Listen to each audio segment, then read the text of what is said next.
Za razliku od prethodnih godina, ja mogu sa sigurnošću reći da je sad formiran jedan tim od kompetentnih i odgovornih ljudi, jedan povelik tim koji je svaki na svoj način dao obol i doprinos što kvalitetnije obilježavanju ovih jubileja. Do sad su to radili nekoliko entuzijasta kojima i ovom prilikom zahvaljujemo. Ovo je prvi put da je istinski, dakle, to na neki način uobličeno, uključen veći broj ljudi, a i povodite kako značajan, to je 20 godina korpusa, koji nije malo. Za razliku od prethodnih godina, ja ću samo ovo reći, da niz manifestacija je sadržano u ovoj obilježavanju godišnjice korpusa, koje traju od februara pa do kraja ove godine. Kad imate dobar tim, onda zaista te pripreme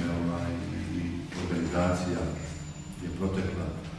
dosta profesionalno, korektno, mislim da je sveobuhvatna i mi smo postavili cilj ove godine na neki način da obilježimo sa brojem 1 da se sjetimo naših heroja, naših poginulih boraca, svih demobilisanih i ratnih vojnih invalida da uzmu učešće u ovom obilježavanju.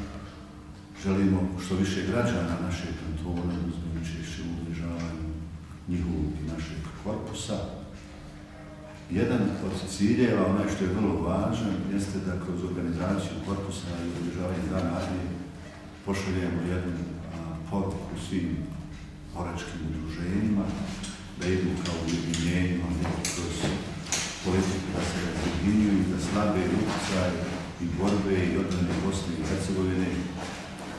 a u cijenu ostvarenja pojedinačnih nekih njihovih interesa i tako dalje. Tako da smo kroz ovo obilježavanje zaista postavili jedna 3 važna cilja, mislim da će oni biti svi realizovani, ali ono što je najvažnije i što mi pozivamo sve građane jeste da kroz ove manifestacije koje smo mi planirali što je moguće više učešća, a to su sportska takmičenja, to su druženja, to su kulturne manifestacije, to su posjete,